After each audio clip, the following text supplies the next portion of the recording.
G'day Carbonites, TimmyCarbine back with some more Ark Survival Evolved, and today I want to take a in-depth look at breeding in Ark, mainly breeding for stats, trying to make a super dino.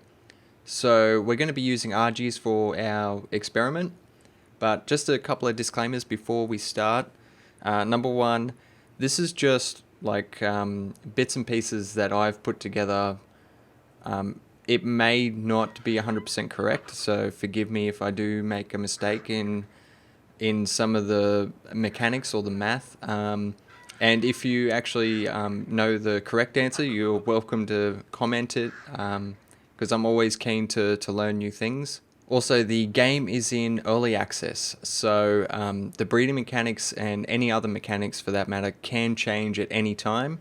And lastly, my stats on this server are pre-nerf, so my health and damage stats are probably going to be different to some of you, especially if you're playing on official servers, because they got a massive nerf.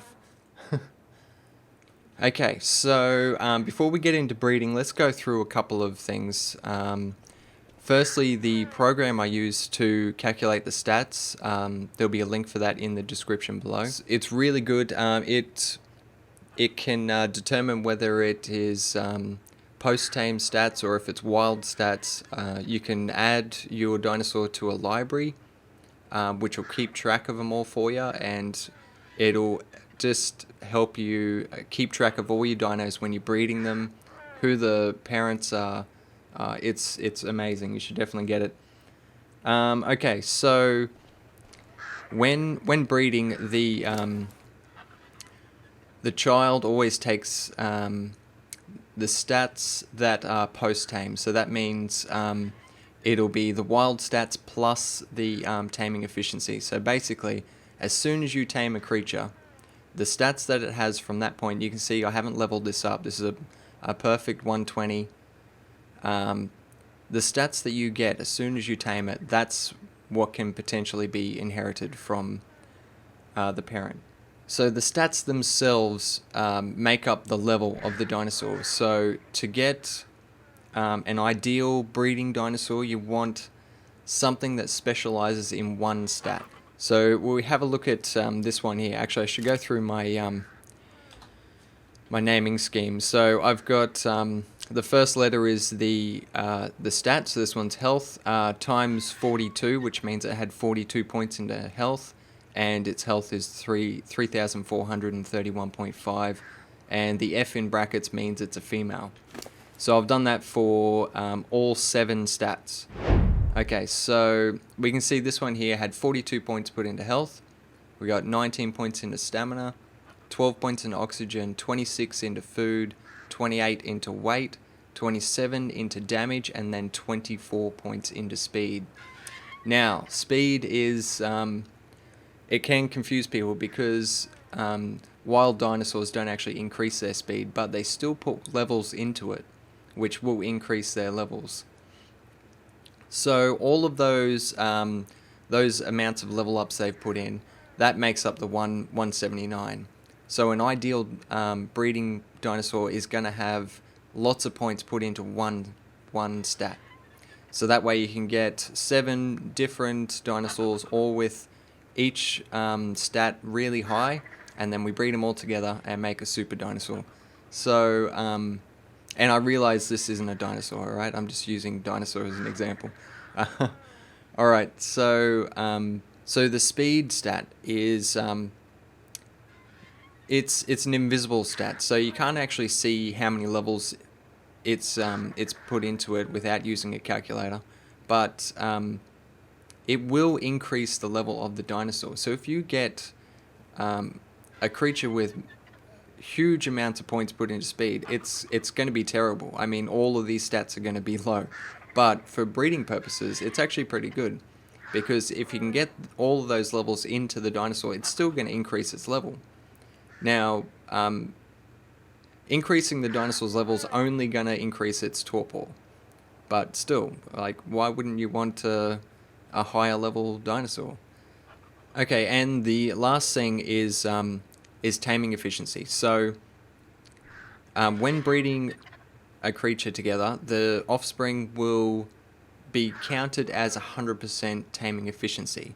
So you may get some variations in the damage, and on some creatures you actually do get a variation in food as well. But from doing these experiments on the Argies, I can tell that this was tamed at a 99.7% taming efficiency because of that 0.7 that's on there. I did lots of tests taming it out at like 99.5, 99.6, and it always had the 0.6 or 0.5 on the end of the damage. So when we actually breed this thing, it will actually get rounded up to 100%, so it'll be 399. So just because the offspring's going to be counted as 100% taming efficiency doesn't mean that you can just like let your tame go to shit, because if you do that, your overall level will drop, which in turn is going to make all these stats drop. So you don't want to do that. You still want to get perfect tames, and this is just going to be a little bit of a bonus. It's going to round this up for you. So let's have a look at them all. So we've got health at 42 levels. Here's our stamina bird at 38 levels, 3600. So you can see a lot of these stats are actually really, really low, or some of them are average, but like this health is pretty miserable. So it only got 19 points into the health. But that's actually a good thing because it means it's specialized in this one. Alright, so oxygen, we got 35 levels, one of my lowest ones I could find. These are all spawned in, by the way. I spawned in at least 150 120 Argies and perfect tamed every single one. And these were the best stats I could find out of the lot of them. Okay, so oxygen, pretty average all the way down. Weight was really low, 15 points, and speed was only 19 points. Oh, and obviously oxygen was 35 points. Moving on to the food Argie, we've got probably the only noticeable one is 41 points into the food and then 17 points into speed. Everything else was fairly average. Stamina was a little bit low at 21, but and oxygen at 19. But yeah, pretty good food. 10,200. That's pretty good.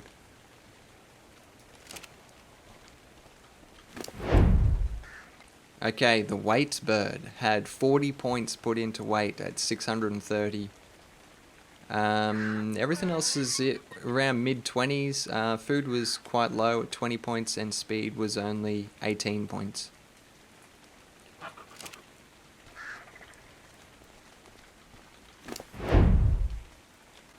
Okay, damage. Unfortunately, I could only find one that had 35 levels put into it. I tried for so long to try and get a higher one, but this was the best I could do, and the rest of the stats are fairly average again, around the mid-20 mark. We got weight at 17.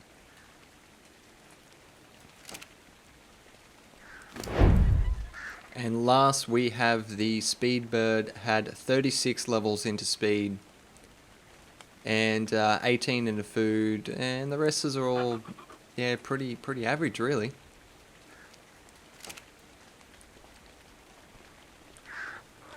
Alright, so I'm going to start breeding these guys up, and then after I'm all done, I'll explain to you who bred with who and what we ended up with. So I'll see you guys soon. Okay, and we're back, guys.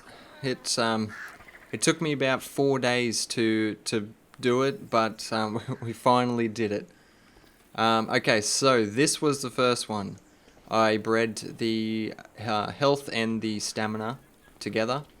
The first offspring was one with both of those stats. We got the health and the stamina for a 218 Argie. Straight up. It was beautiful. Okay, next I bred the oxygen and the food together. and we got this one here. There we go. So we got both of those stats for a 202, and that was the first offspring as well. Next we did weight and damage. So we got those two over there. Pretty good for a 207. First offspring again. So that was only three breeding sessions, and we got our highest ones all off the bat. So the next generation, we wanted to go health, stamina, and oxygen food, seeing as we got a female in the first one there, and we got a male in this one here. So this one was the second offspring, and we got a 233 with all 4 of those stats. And that was a female. So at that point I bred this one here, the weight and damage one, with this one here, the health, stamina, oxygen and food. And after the 5th offspring we got this one with all 6 of those stats. So a 258. That's unreal. So that was the 6 highest stats. Also, I notice all these eggs around. There seems to be a limit on how many eggs can be in the area at one time, because I was trying to breed a pair and there was a load of eggs around, and after they mated, there was no egg. Like, it did all the animation and everything, like it finished breeding, but there was no egg there. And it was because there was 6 of these eggs sitting down here, so it looks like 6 is the limit for one area. So just keep that in mind if you've got a large amount of Argies like I do. Okay, so from this point, I started breeding the speed one with this one here, and I had a really hard time getting that last stat into this this creature. So I think if I was to do it again, I would breed.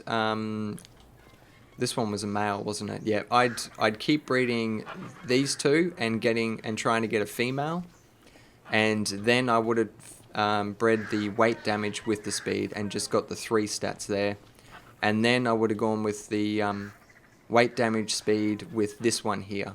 I think it would have been a lot easier to get, because the stats were evenly spread out, because you have a 70% chance of gaining the higher stat, but trying to get 6 stats off one creature and 1 off the other was a mission.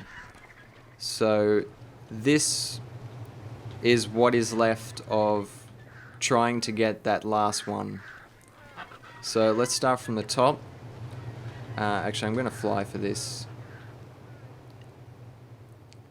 This was the first attempt.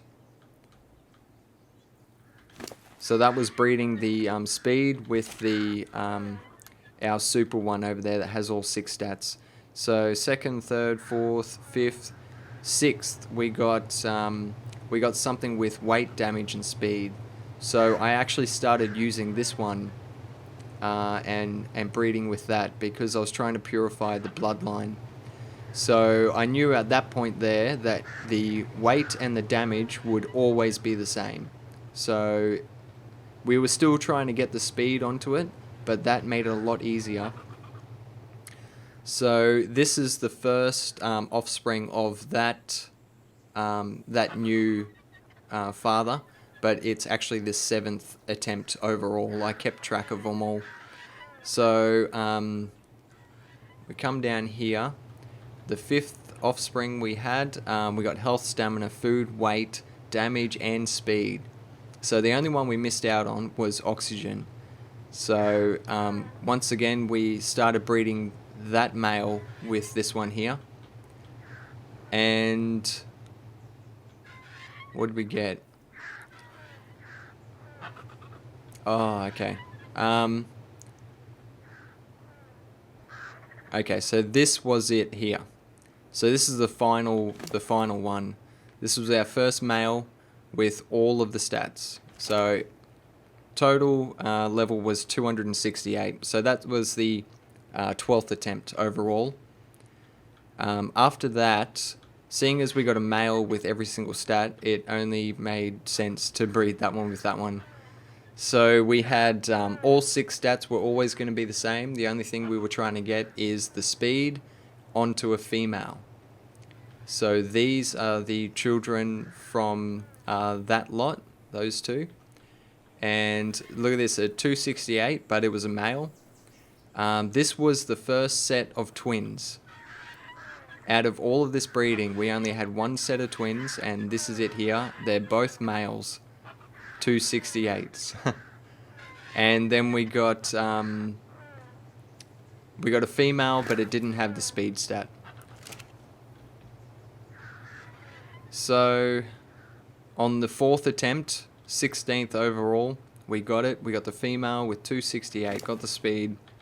So now we have our parents that we can just breed together and make a Argie army whenever we want.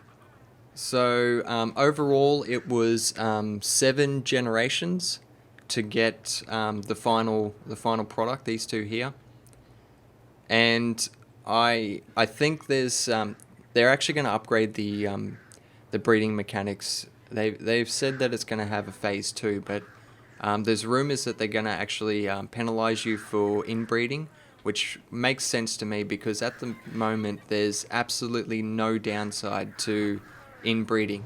This female here actually bred with her son, her grandson, and her great-grandson, which, you know, it can't be good.